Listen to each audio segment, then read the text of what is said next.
कलंकस्य विनोलेखा वर्तते कस्य नोपरि प्रसाद होऊनी भवानी आईचा पुरंदरी जणू प्रचंड दुर्ग जन्मला दर्यानभामधून सप्तसागरामधून घोष शंभू शंभू येऊ लागला तरी हळवा शिवा समान वासतो मायभूमी ध्यास श्वास भगव्यासी मानतो धर्मशील शौर्यपती आसनास छत्रपती केसरी अतुल्य शोभा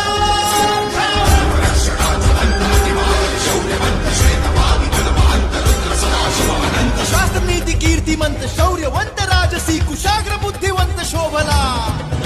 प्रजाजनास रक्षण्या स्वराज्य सिंधू राखण्या पुनश्च